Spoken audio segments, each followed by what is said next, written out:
Trish and Rob McGregor welcome you to a place where all kinds of phenomena flourish. Here we meet authors, researchers, and investigators of the mysterious, the strange, and of the inexplicable anomalies that surround us. Step out of the everyday world and take a journey into the mystical underground. 3, 2, 1. Welcome to the Mystical Underground. Thank you for joining us. This is Trish McGregor and Rob McGregor and our producer and tech magician, John Posey. You can go to themysticalunderground.com where we make regular blog posts, and you can find out about our books. Among them are Phenomena Harnessing Your Psychic Abilities, The Secret of Spirit Communication, Sensing the Future, and Aliens in the Backyard. Our newest book is called Mind-Blowing Synchronicities, the latest science, stories, and research. Trisha's newest novel is Silent Thunder, which is to be published in January of 2026. And Rob's most recent novel is called Tulpas, a story of mysterious beings created through deep meditation. If you're watching us on YouTube, we would appreciate it if you'd take a moment to click the like, subscribe, and notification buttons so you never miss an episode. If you prefer to listen to the show, it's available wherever you listen to podcasts. Please subscribe there. Okay, our guest today is Arthur Versluis, who is the founder and president of the Hieros Institute, a nonprofit dedicated to restoring the sacred into modern life. Formerly chair of the Department of Religious Studies at Michigan State University, he is the author of numerous acclaimed books, including Sacred Earth and The Secret History of Western Sexual Mysticism. His latest book is Alchemical Lightwork, a guide to creating cultures of light and spiritual awakening. In it, Arthur blends ancient alchemy with the modern practice of lightwork to offer a bold roadmap to personal and cultural awakening. Welcome, Arthur. Well, thank you. I appreciate it. Yeah. So your book is just coming out now or recently? Yeah, it just came out last month from Inner Traditions, the publisher. And so I have a second book, actually, that also came out in September, which is called Breaking Through the Materialistic Deception, which is it's a book. There's a cover of it. Oh, cool. Is that also from Inner Traditions? No, that's not. But it's about it's an overview of materialism and how pervasive it is. And the Inner Traditions book, Alchemical Lightwork, takes up where the other book leaves off. Okay. So they kind of fit together rather well, actually. Huh. So what's your definition of alchemy and how it fits into the present-day world? Well, there are different kinds of alchemy traditionally. One is, working with plants and making tinctures, and I've done some of that. Then there's working with metals and transforming metals, and there's also spiritual alchemy, and that's what I've been working with a practitioner of for many years. And so we actually did a book earlier together, and we're doing another one coming up. And that's a book about alchemical practice, how spiritual alchemy, the third kind, is really about how to understand, first of all, and transform our lives. It gives us a map for moving from being caught to being free.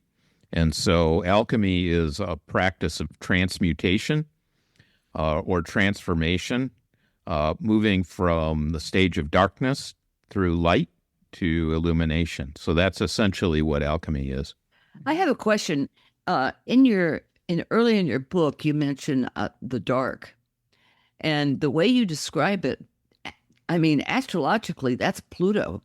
You know, it's Pluto entering Aquarius for the first time in 250 years. And Pluto's nature is first you destroy everything and then you build from the ashes. So I found that interesting.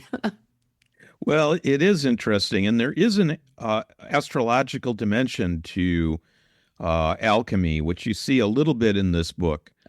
We don't go into, in this book, I didn't go into all of the elements, astrological elements, which we will do in the next book, which will be a jointly authored book on going much deeper into spiritual practice, the practice of alchemy.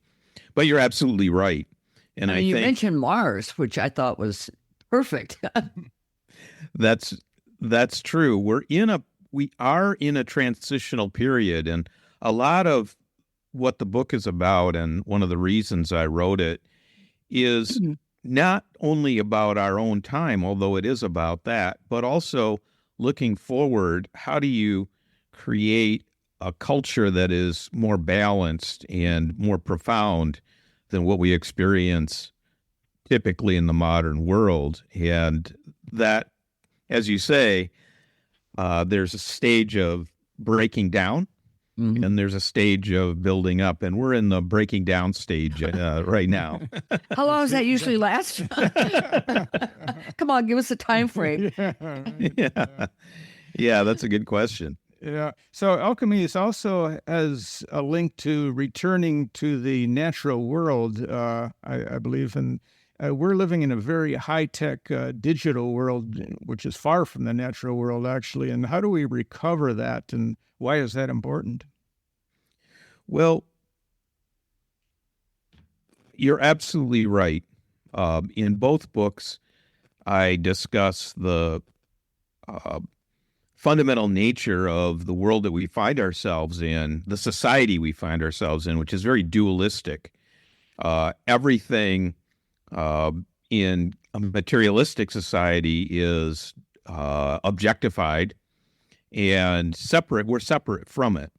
And that's an illusion, really, because it's good for production, things like factory production, where you reduce things to a basic set of elements, and you fashion something out of it. For that kind of thing, it works very well.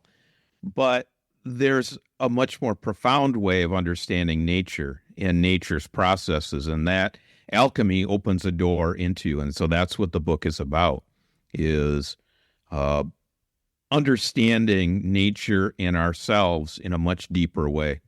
Yeah. And you also write quite a bit about the issues of materialism, and then now you have that other book too.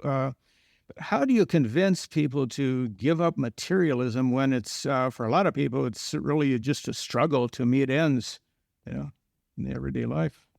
Well, absolutely. But I should be clear, when I'm using the term materialism, what I'm referring to is the belief system that insists that everything is only material, that only the material world exists. And we are separate beings living separated from nature and, of course, progressing and moving ever better into an ever better technological paradise of surveillance. And so we live in a very materialistic world in the sense of not recognizing that there are more profound dimensions to the world around us. And so that's what Alchemical Lightwork is in part about, is opening the door to seeing that there's actually a much deeper way of understanding ourselves and the natural world. And there are actually three realms that I discuss in the book. One is, of course, the human. Another is nature, the natural. And the third is spiritual. And the combination, the balance and interconnection of those three is what produces a culture. And we actually, in the modern world, we have achieved great material power, technological power. Here we are talking through these devices. It's amazing, really, and I appreciate it. I'm not opposed to it. But what I'm saying is that it is possible to develop a deeper way of understanding that combines nature, the human, and the spirit together. And that's what alchemy is about. Arthur, is that why you live in the woods? I mean, just to remind yourself of the nature part of this? Well, I grew up on a family farm and have always had a connection to the natural world, to gardening, farming, to the natural cycles. But what I wasn't taught when I was growing up, and I didn't realize until later, was that there's a long tradition in Europe and actually in some aspects of American history of recognizing that there are elements of nature that are not only physical, they're not only materialistic. And so that's a journey. And that's a journey to come to understand nature in a different way. And to give you an example, in Western Europe, it was very common to understand that when you lived in a house, you actually had a hearth spirit. There was a spirit of the house. And this was always understood to be where the fire is, where the hearth is. And the spirit is something that you recognize, or that there's a spirit of the land. There are different spirits of trees. This is there in Greek mythology. It's there in Northern European traditions, folk traditions. And so being in nature is more than simply a matter of physically being in nature. Mm-hmm. And that's a journey. Well, okay, you said that you've delved into the nature part of this in terms of gardening and tinctures. Like what, can you explain that? I mean, what kind of tinctures are you creating? Well, did you? I've done different practices working with plants, for example, and this is not part of the book. The book is about the practice of spiritual alchemy, which is a transformative alchemy where we find ourselves in a dark place, in a place that traditionally is understood in Latin as negredo, which is the black. We move through white, we have illumination, and then red is the final stage, the rubedo. And so this is a very natural process. And working with plants is the same. With plants, what you're doing, it varies, but essentially you can intensify the strength of a plant by using, for example, alcohol. So you can make tincture with kind of high proof alcohol. That's one way of creating a tincture. There's different aspects to that. And actually, I'm not alone in doing this. Actually, a friend of mine, Christopher McIntosh, and I did a conversation on Hieros Institute with a Czech alchemist who lives not too far from Prague. And during the conversation, he lifted up, he just nonchalantly lifted up and held up a tincture bottle of a tincture that he had made quite recently. So it's not at all unusual, to do that. And it was part of the folk tradition in European tradition going back many, many millennia. Well, is alchemy prevalent in Czechoslovakia? Yeah. It is. Yeah, I wouldn't say prevalent, but it exists there. And this young alchemist is a exemplar of that. So your book centers, at the center of your book is really the ancient document called the Emerald Tablet. Can you talk a bit about that and how you chose that as the heart of your book? Yeah, that's an ancient text which goes back several thousand years, which is very enigmatic, and it is the manifestation, it tells us, of Hermes, the great Hermes, thrice great Hermes. And remember, I mentioned the three worlds, three realms, and Hermes is called the thrice great Hermes, and Hermes Trismegistus, and he tells us in this that there are these principles, basic principles to the way nature works and how we also can work with nature. And so each of the aphorisms that I he think has. Hermes just walked in our door. Our dog's barking at it. I'm going to go. Are you gonna Okay. Go ahead, Trish. Yeah. Yeah. Yeah, let me. Nigel. Okay. I think it's Hermes.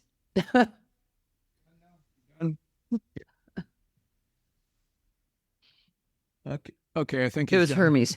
Okay.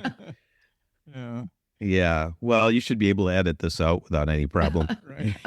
Yeah, Yeah. John's good at that. Yeah. Yeah. Well,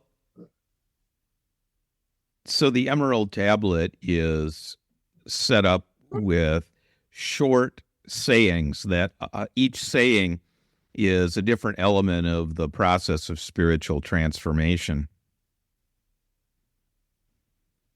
Okay. So are you certain of the age of it? Is there some question about whether that might have been just like from the 18th century or the 19th century? Oh no, there's evidence of it, different versions of it going back into Arabic, and so it's existed. Now there are other texts that are much more modern. This one is referred to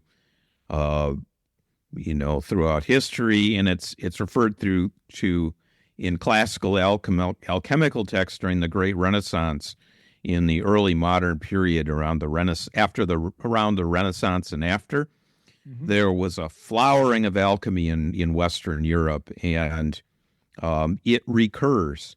I also draw on a classical set of illustrations called the Rose Garden of the Philosophers, or Rosarium Philosophorum, which is a sequence of images that also show a process, and it's a spiritual process between a couple. And so the book is organized not only around the Emerald Tablet, so each chapter has an epigraph of the Emerald Tablet, from the Emerald Tablet, but it also has these color illustrations that have never been published before. Oh, those are at the beginning of your book. Right. Yeah, okay. Those of the transformation those are really of a couple. Nice. Yeah. They came from Scotland, right? Yeah, they did. That library was kind enough to allow them to be reproduced. But there are multiple versions. A very famous collection, very well known, but what its meaning is not as widely disseminated. And so I included it in the book. So the book, in addition to being about the three realms that I talked about, is also about individuals, couples, and communities. And all three of those aspects are in this book on alchemy, which, as far as I know, has not been done before. I don't know anyone that's applied alchemy in particular to those three areas. Now, you mentioned alchemical communities. Do any exist? Well, the way alchemy works is it's a map. It gives you a map for how transformation happens, and the actual practices depend. There have been, I give an example of an alchemical community at the end of the book, a couple examples, but one in particular is a historical example from 17th century, where it's the account of a young man who was in an alchemical community following this tradition. So that is in there. But I also have a short story, which is a futuristic manifestation of this. So there are historical examples, but there also is a different way of understanding it, which is how does community transform and emerge into a new cultural unity? And that is really a question that the book points toward an answer to. So, I mean, do any exist now in this century in the United States? Well, it depends, because what I'm saying is that it depends how you think about it, because, of course, there are some groups of different practitioners, but alchemy as a way of understanding how transformation happens can happen in any community because it's a natural process. So this is the process that happens in a community. It doesn't require a specific practice coming back to this period, although that is happening. There are people doing it. However, it's also a map. So anyone who's living in a community, and that community has a shared spiritual center, is engaged in this already. Do you see what I'm saying? Yeah. It's a map to that transformation. So it's both of those things are true. And yeah. I'm sorry, go ahead. Rob, could Casadega be a alchemical community? I think it's kind of backwards in some ways. It's a spiritualist community, with, basically, from the early part of the 20th century. Yeah, but all the people who practice there are not backwards. It's true. So, Arthur, I was wondering, the black to the white, can that be accomplished without entering a dystopian society, which is being it'd be basically wiped out of the way we live now?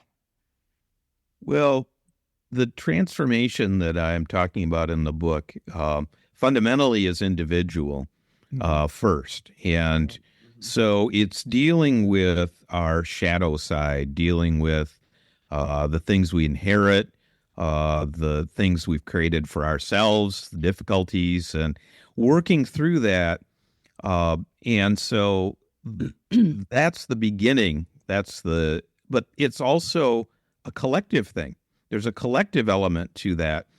We inherit not only our own individual things, but we're also, if let's say I'm living in New York City, I'm inheriting New York City. I'm experiencing not only my own personal life, but the entirety of the kind of mental hive, that energy of New York City. And so how do we move toward a more balanced way of life wherever we are, in whatever our situation?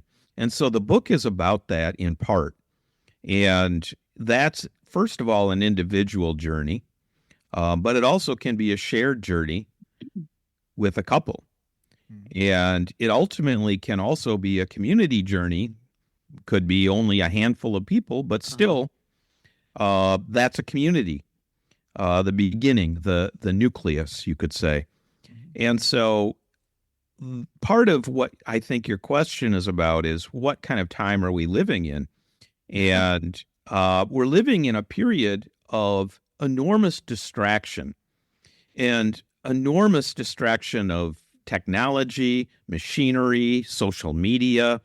It's harder and harder to know even what to believe because all of these different things get reflected back to us and processed. You see an image, you don't know if it was created by an AI system or what it was. Is it real? Is the news real? And so that kind of uncertainty is intensifying. So how do we return to and ground ourselves in nature and in a deeper way of being? And alchemy is the path for doing that because it gives you the map. It gives you the overview of how you do it.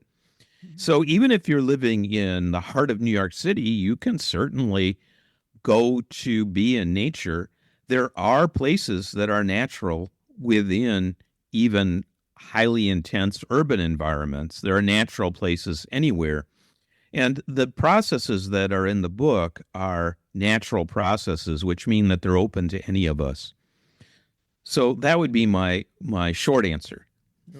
What about, can you send your book to some politicians who don't know this?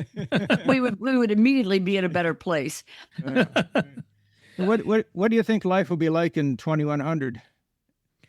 Well, it's a good question. I think What's happening right now is a kind of bifurcation, a kind of there's a part of our society that's hell-bent on separating itself from nature and from human existence, and also from spiritual realm. And that is what you see with AI, for example, with the creation I mentioned in the book, the so-called metaverse, that is it's a perversion of a name, really, because meta means transcendent. And a metaverse, in the sense that Facebook is attempting to create it, is apparently is virtual. It's not transcendent. I call it an infraverse, meaning below. It's a belowverse. It's a false nature. So you move into this virtual realm. There's only illusion. There's no real nature. You're talking with a human, but it's not really a human. It's fundamentally separated from the grounding of who we are and can be in the world. So that's the one direction. The other direction is back toward a deeper grounding in the spiritual and natural worlds and in the human world, and really flourishing and understanding what it means to flourish.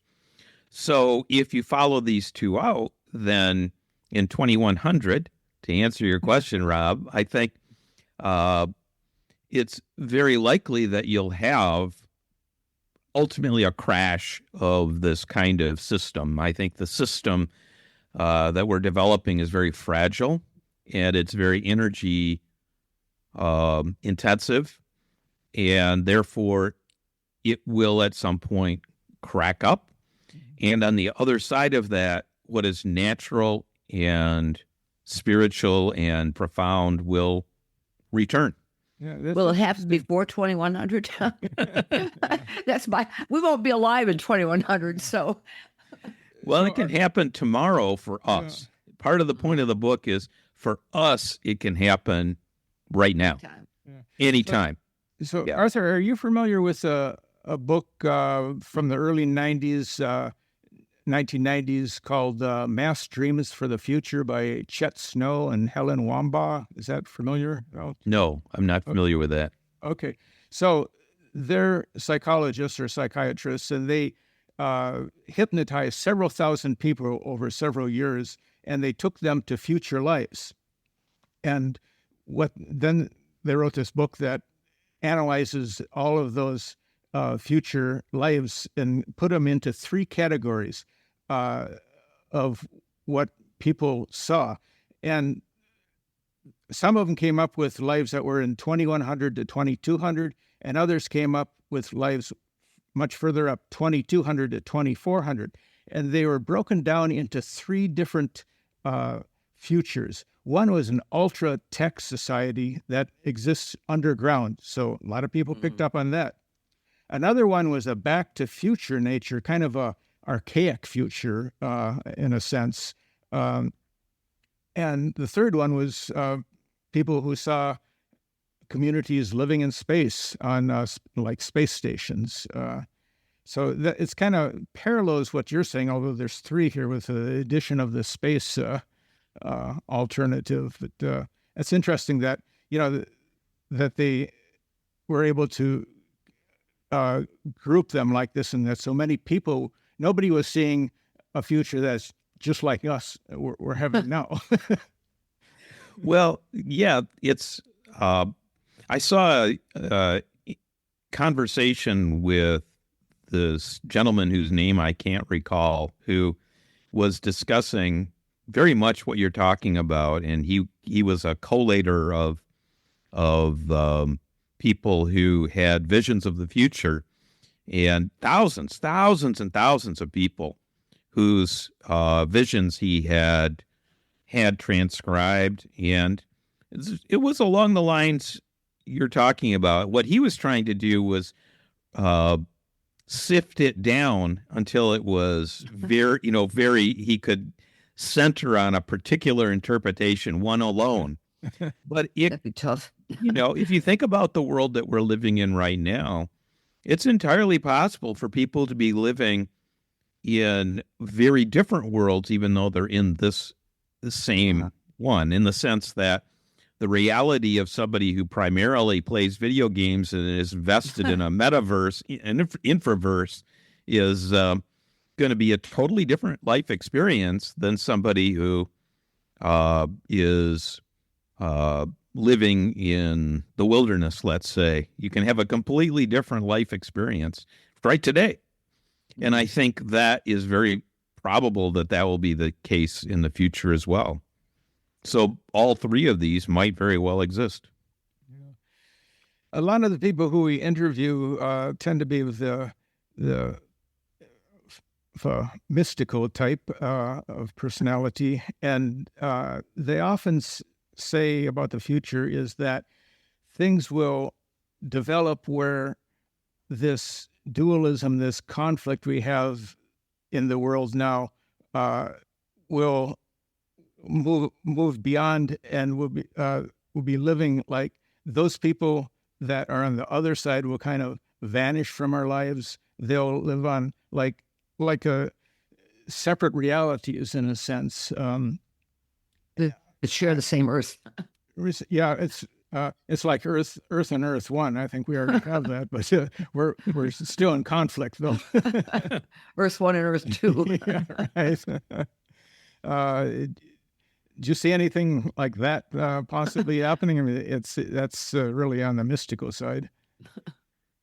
Well, what I've done with the Alchemical Lightwork book is provide this overall map of, individual transformation that comes out of this tradition that most people are not familiar with.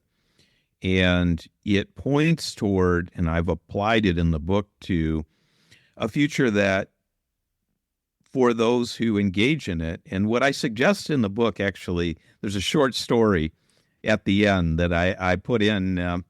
I didn't know whether they were going to keep it or not, really, when I put it in there, and they did. Is it your short story? Yeah. Okay, yeah, I got to read this. I haven't finished the book, so. Yeah. And the short story is very much along the lines of what we're talking about, which is there's a young man, and he's living in this city, fairly technological, and he goes out into the countries, and as he goes out, he discovers this area where there's initially he sees the outskirts of a community, and he meets this young woman, and she shows him into the community, and he realizes that these people exist in a completely parallel world that he had no idea existed, and they simply chose to buy property, live in the same area, which, it's not a far-fetched idea. It's exactly what the Amish do. We have Amish right here, right in the area. Mennonites do it. These different Christian groups. It's not a far-fetched idea.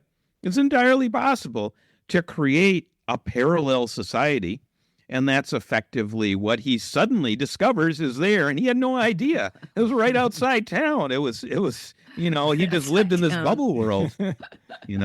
Yeah, that's interesting. Well, I'm glad they published that. That's good. That kind of sums up your book in a sense. Yeah, it was the beginning of it just came, and so I had it in there, and I thought if down the road it turns into a novel, well then we can. You ought to do that. That would be fascinating to explore. Yeah, an alternative. It's a very, in a way, it's a very simple. It's the simplest of models, the simplest of ways, which is people of like mind who settled in the same area. It's the American story, really. Yeah. Right? That's interesting. Yeah. So one of the things that struck me in your book is that you said we stand at the threshold of a new culture, seated in darkness but destined for illumination. And there's a lot in the book that's about dark and light. And so how do you see this this change taking place from the dark to the light? And I mean, we've been talking about this, but the light exists now, doesn't it? But in only small areas or whatever. But you see it then exploding into something more. Well, what I'm discussing in the book is really, as I mentioned before, individuals, couples, and small communities. And so the book is not envisioning a grand transformation of society, but rather a decentralized emergence, a decentralized flourishing. So what happens here in rural Michigan is different than what happens in the mountains of New Mexico. Okay. Those are fundamentally different landscapes, and the people who settle there, who live there, are different. And so when you have a culture emerge, you see this, for example, in Japan. Japanese culture emerges out of this connection between the Japanese people, the spirits, kami, and nature. And this forms culture. And so culture can happen, as it does in Japan, wherever you have this connection. And so the vision in the book is not toward a vast transformation, but rather a flowering that's localized. And the localizing is really important, actually, because that's how the connections between these things, between these realms, can take place. That's also how something bigger begins. That's right. Yeah. That's true. But bigger meaning, cultures grow, but they have their natural sphere.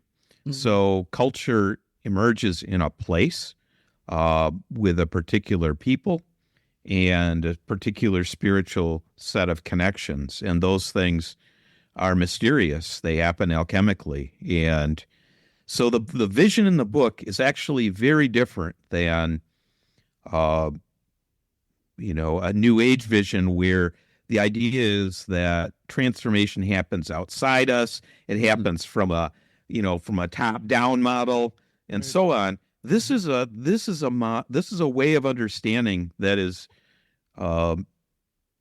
very much aligned with the American spirit, which is settling across this vast terrain, and each place has its own unique characteristics, and we recognize that and we appreciate it. Well, what do you do in a place like Florida that's all tourists? I mean, all these people bring different cultures and beliefs and, expectations. Yeah, that's a different story. But there are places in Florida. I was in Florida several years ago. Took a trip down, driving through Florida, and from the top to the bottom. And there are wild areas in the middle of Florida. That's true. There are areas in the Everglades and elsewhere where it's very different. And then there's what the Florida folks refer to as old Florida, which also exists, right? So it's not like there's a uniform. It's possible for the kind of transformation we're talking about to happen anywhere. It's not limited to any particular place. Yeah. And I thought it was a little crowded down there, but well, and just real quick, disembodied voice of John, real quick. Just that's something I have had to deal with in my day job this past year. This whole just one size fits all. No, If you tell me one size fits all, that's a red flag immediately, because it is depending on what project you're Well, tell working 'em on what or you what do, community. Well, I don't know that I need to go into that. Oh, okay.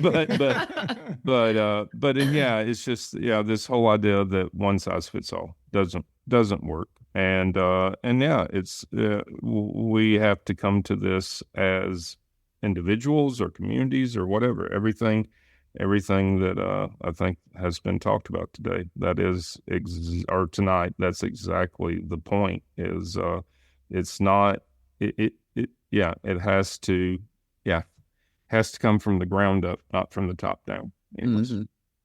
Arthur, also you mentioned the importance of religion, and yet right now religion is used as a political tool, political weapon.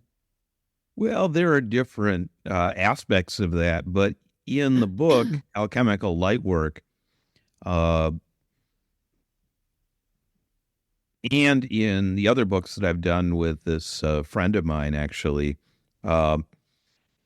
we're drawing on a tradition which is it's an current of Christianity. It's a Christian form of spiritual alchemy that most people would have never heard of, and that is completely separate from what you could call confessional. It's not in opposition. It's not opposed to it, but confessional traditions within Christianity, which are what most people know. What we're talking about here is a transformative tradition of invocation. And so there are forms of religion that are focused on transformation. So an example of that is in Eastern Orthodoxy or Greek Orthodoxy, you have what's called the hesychastic tradition, which is invoking the light of Jesus. And that tradition is part of what my friend is connected to. And so he draws on that. But the Hermetic tradition draws on Hermes. We need some kind of power beyond ourselves in order to transform. And the Emerald Tablet is attributed to Hermes. And the idea is Hermes is the revealer. In Christianity, it's Christ. And it's invoking the light of Christ. You also have alchemy, by the way, in Buddhism and in Hinduism and alchemical practices. And there's a lot of parallels, actually. It's quite surprising, the crossover between these different alchemical traditions. So there's a Christian alchemy, there's a Buddhist alchemy, and a Hindu alchemy, and a Hermetic alchemy, going back to Greek and ancient Rome. So those all are possible, but the map of alchemy applies to all of them. They all are involved. It helps describe this path toward flourishing and deeper meaning to life. And that's really what alchemical lightwork is about. How about Judaism? Does it have any kind of alchemical? Judaism has the Kabbalistic tradition, and the origins of which are a little bit obscure to me. I'm not a Kabbalist, a scholar of Kabbalah. Also, Islam. So you have Islamic alchemy. Those do, as I understand it, exist, but I'm not that familiar with examples of Jewish alchemy myself. I do have some sources that I think have referred to that, but alchemy, as I have been taught it and that I understand it, is primarily actually a European phenomenon that flowered in the 17th, 18th century, especially. Isaac Newton was an alchemist, I believe. He was. That's absolutely true. Yeah. Alchemy was quite widespread, and it's a way of understanding nature which is not in conflict with science, actually. It's including elements that science doesn't, materialistic science doesn't recognize. Quantum physics might be slightly different, although in my experience, not dramatically. There's a lot of materialists in quantum physics, it appears. Well, I think that Carl Jung was a type of alchemist, at least in terms of psychology and what he opened up for the whole field. He was absolutely deeply aware of the things that I write about in the book, and he referred to them, wrote about them, drew on them for his work. No question. He was, you could say, a psychological alchemist. Right. Yeah. I think Nikola Tesla was a type of alchemist as well. What type, though? A scientific alchemist? I mean... Well, he worked with these unusual machines with creating a wireless reality, and I think that his life was one that was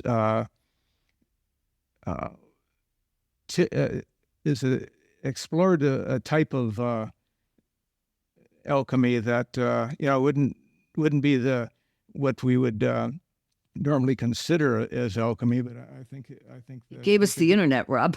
yeah. But I wanted to ask you, Arthur, do you think are you aware of there being any kind of dark alchemy, people who use alchemy for power and control? No. Okay. All right. Because I'm writing about that. I'm actually writing a novel that deals with alchemy and with the dark and the light. I see. Yeah, yeah. It's a very It's just a fascinating area, and there's so many different aspects to it. And but no, I'm not familiar with that. Alchemy as in the popular presentation of it is often depicted as somebody looking for gold or trying to create gold and get rich, or somebody who is looking for the Philosopher's Stone, never quite clear what that is. But the process of alchemy itself is a process of flowering and also of perfecting. The idea of alchemy is that originally we were in a pure world and are fundamentally pure, and we can restore that. It can be restored, not through us individually, through our own effort, but it is possible to restore an original balance. And that underlying idea is there in alchemy, but it applies to nature, and it applies to us as individuals. It applies to communities potentially. And so that's really what I'm focusing on. And there's no dark side to that. In other words, the only dark side is dealing with our shadow, dealing with our dark aspects and illuminating those and transforming those. And so by its very nature, it is not an alchemical path if it doesn't go in that direction. Yeah. Jung again, Jung in the shadow. He talked a lot about the shadow. He did. Yeah. But the alchemist, the dark alchemist, would be one who pursues the gold, the riches, the creation through the material world. I mean, maybe you wouldn't even consider that an alchemist, but he'd be using the aspects of alchemy to create such a. Well, in some sense, the modern technology is that. It's a transformative technology used for selfish means. That's basically what we have. People know, they knew when Facebook was created, or when Twitter or the different, these different social media forms were created. They knew it was addictive, and they engineered it for addiction. That is, now it is it's not alchemy, because alchemy only goes in one direction, which is toward greater flourishing, harmony, balance. But this is a kind of, you could say, perversion. Kind of reverse alchemy, going in the opposite direction. And that's effectively what's happened, actually. And what's interesting about it is that it's very hard for us to resist it, right? It's addictive because it attracts us to it, and it encourages a lot of angry emotions. So people are filled with rage and much more because it encourages that, and it encourages outrage. And I asked students. I was giving a meditation workshop to students, and there were a couple hundred of them, and I said, the statistics show that you guys are pretty unhappy. Is that true? And why would that be if it's true? And so we started talking, and they said, it's, to be frank about it, it's social media that has caused a lot of our unhappiness. Mm-hmm. They see their friends being presenting themselves as if they're wealthy and happy and everything is great, and then they feel jealous, and it generates all these negative emotions. That's what the students told me. Wow. And I think that's absolutely true. So that is a form of kind of you could call it reverse alchemy.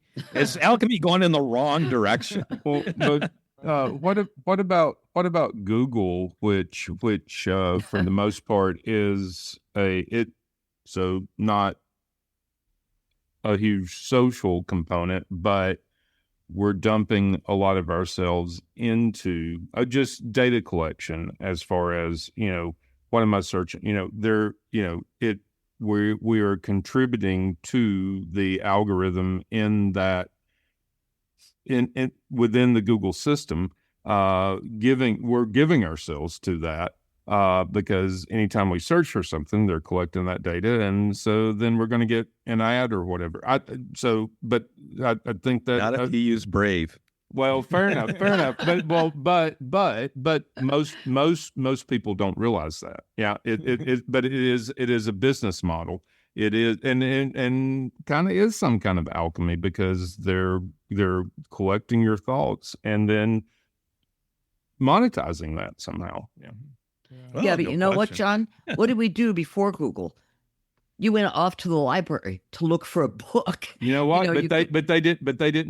But nobody was mining what books we checked out. Well, that's a good point. Yeah, I see your point. Yeah. Now, Arthur, how did you get on this journey? Well, I started many years ago exploring. Really, my work is exploring areas that are not very much covered, that it's new terrain. I know it had to exist. So I had read about Sufism, for example, in Islam, and Sufism sounded pretty interesting. And then I realized that there actually was an equivalent to that. There was something like that in Western European Christian tradition, but nobody had written about it. So I started writing about it. Okay. And I gave a talk in Minneapolis and at a bookstore. I gave a couple talks there. And this guy comes up to me afterwards and he says, you and I should talk. And he had in his hand this manuscript. It was an alchemical manuscript. And we became friends over many decades, actually. And so he's the one who taught me what is in Alchemical Lightwork, and I owe quite a bit to him. And I'm doing a book with him coming up. I did one earlier with him called Conversations in Apocalyptic Times. And title. Yeah, we did that one several years ago. We've got one coming up, which is a very deep dive into how you do alchemical practice, how alchemy works, what the different aspects are. So it's coming probably in 2026. We're about 3/4 done, maybe 90% done. So that's how I got into this.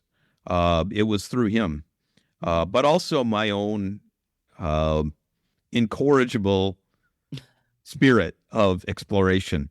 Yeah. And on Hieros Institute, that's what we also do. It's we call it co-exploration. And I have a course on Hieros Institute which is complementary to this book. It's a course called Gathering Light, the Alchemical Lightwork course. And that's nothing comes from that to me. It goes to the nonprofit Hieros. So people are welcome to come check that out. And that's how you become a co-explorer, because that gives background and it gives practices and gives people understanding of alchemical practice. What sign are you? I mean, what month were you born in? I was born in May, You're a but it Taurus? depends what calendar, because the Vedic calendar actually Different. I would be Aries, and because it's different. Yeah, it is different. It is different, and in the Western it'd be Taurus, and astrology is an interesting area. Vedic is confusing to me because I'm so versed in Western astrology that when I read something about Vedic, my brain kind of explodes. I think, wait a minute, I'm not that sign, Yeah, that's right. There's a whole series of things that are tied in with that in terms of the procession, the zodiacal procession, and various things. But what I've found is that the different systems each provide insights in different ways. Right. They have a different, it's really people don't realize, but it's really it's mathematical. It's all mathematical. Ultimately, it's three-dimensional mathematics. That's what astrology is about. That's true. Mathematical patterns. So yeah. That's Arthur, why you need software. Arthur, did you find that your fellow academic folks were skeptical about alchemy when you brought the subject up? Well, I've been teaching a course for more than 20 years, more than 25 years on magic and mysticism.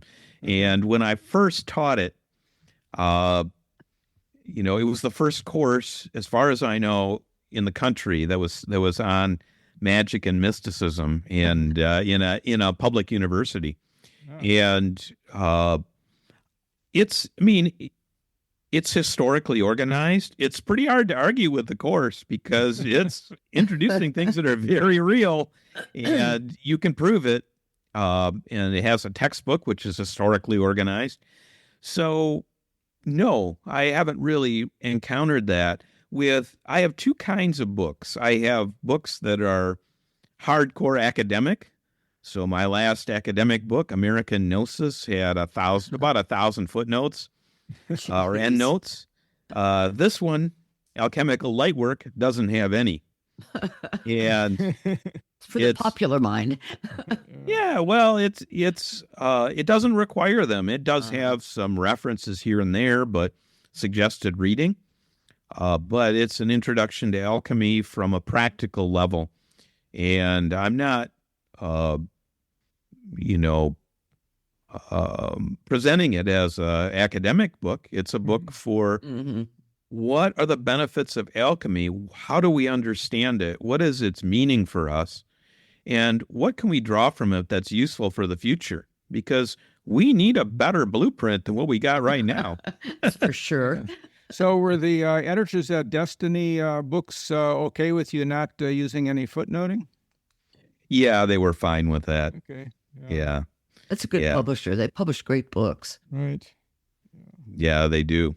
I want to go back a bit to the Emerald Tablet. There's something in there that says, what does it, so I'm wondering, what does it mean to go from earth to heaven and back again? That's well, there's different ways to understand that. And one way is there's this saying that you're probably familiar with, as above, so below. Right. Yeah. This reciprocity between the invisible and the visible. And what I'm talking about in the materialistic deception book, it's entitled Breaking Through the Materialistic Deception, because we deceive ourselves into believing that there's only the physical world, the material world. And there is nothing else. And I've had people say that directly to me, just there's nothing else, that's what they believe. And when you die, it's just like you turn off a TV, that's their belief. And, that's a belief system, but that is not the traditional way of understanding that you see in alchemy, which is that there is a reciprocity between the spiritual and the natural. Mm-hmm. And so one of the reasons we have so much disruption in weather patterns and in different ways in nature. So, for example, droughts, very extreme droughts. Well, it's quite possible, isn't it, that there's a reciprocity between these realms, but we've separated it, we've severed it, so that there isn't the spiritual connection to nature. So then the patterns, the rhythms get thrown off. And how do we begin to restore that? And that's part of what alchemical practice is about. Then you should teach a meteorology course that deals with alchemy, and so get things back on track again. Well, the traditional understanding is that nature includes spirits, that there are spirits. Mm-hmm. This is through European, Northern European, Southern European tradition, across Central Europe today. I was in Switzerland, actually, in a research library, and I met this young Swiss military guy in the military, and he was doing research. We started talking, and it turns out his grandparents had taught him about the spirits in nature, that there was this living nature tradition in his family. What does that mean? Well, what it means is that if we think of nature as only materialistic, we're ignoring a deeper dimension of it. And so in ancient tradition, that was recognized. And when we recognize it as human beings, we recognize there's a spiritual dimension, and our role is to balance things through maybe making offering of some kind of substance or through different ways that we act in deference to the natural world, not driving a bulldozer through the middle of it, maybe. Then the natural world is much more attuned to its natural rhythms. The rhythms are not thrown off. We assume, because we're so separated from our ancient understanding of the world and from nature itself, we assume that we can live in our total bubble, completely separate from everything, and whatever we do, it's fine. Well, what if that has consequences in nature? What if nature gets thrown off by that? I think that's exactly what we're seeing. Yeah. And so we need a more balanced and grounded way, and there are folk traditions that suggest how to do that. Don't tick off the spirits. That's the moral of the story. Well, that's a American Indian way of understanding it as well, right? Yeah. I've heard that directly from elders. So we know some people who are involved in light work in a different way, and it's called light language. It's kind of like speaking in tongues. Are you familiar with light language? Not at all. Okay. No. We'll send you some videos. Okay. See if you can decipher it. Yeah. Okay. Sounds interesting. They have conventions where everybody speaks in light language and nobody knows what anybody else is saying, basically. But it's like supposedly it was the original language. It's related before to the Tower of Babel. Yeah, and it's related to It's related to mediumship. Yeah. Yeah. Okay. Yeah. Well, there are some very interesting things that people have come up with, and I cannot say I'm familiar with all of them. Yeah. Okay. You'll enjoy this light language stuff, but if you decipher it, let us know what it means. Okay. Well, it sounds like speaking in tongues in Christianity. Yeah, actually. It does. It's very similar. There is a parallel there. Well, thank you for coming on. Yeah, this has been great, Arthur. Mystical Thank you. Underground. We appreciate you joining us for this. Do you ever teach by Zoom? I do sometimes, and there are a couple of courses on Hieros Institute, which is just Hieros.institute, Okay. that people are welcome to check out. And, I have done some Zoom courses, and we may do more. Yeah. And Hieros is spelled Hieros. That's right. And tell people where they can find your website and that kind of thing. Yeah, well, my books are on arthurversluis.com, but Hieros.institute is probably the best because that has some videos and courses and different things, different resources for people. Okay. So that's a good meeting place too. And, of course, the books can be found, Inner Traditions books can be found like Alchemical Lightwork at Simon & Schuster. They have their own distribution system. And then, of course, Amazon. If you're, if you're an Amazon user, then, of course, they're on there and various other places. So you're welcome. Thank you for the invitation. Thank you so much. I enjoyed it. So Thank interesting. you for coming on. Yeah, I appreciate I'm sending you a light language video. Yeah. Okay. And we'll let you know when this is coming on, too. Yeah. We'll send you a link. Okay, sounds good. I appreciate it. Thanks so much. Thank you. Yeah, bye now. Bye. Thanks for joining the Mystical Underground. Visit www.themysticalunderground.com for the latest blog post and book info. Subscribe to the podcast on Apple Podcasts, Spotify, Stitcher, Google Podcasts, or your favorite podcast app. Listen to the podcast at podcast.themysticalunderground.com. Follow Trish and Rob on Instagram at Trish and Rob McGregor. Follow us on Twitter at The Mystic Cast. Send email to podcast@themysticalunderground.com. And until next week, thank you for listening and stay mystical.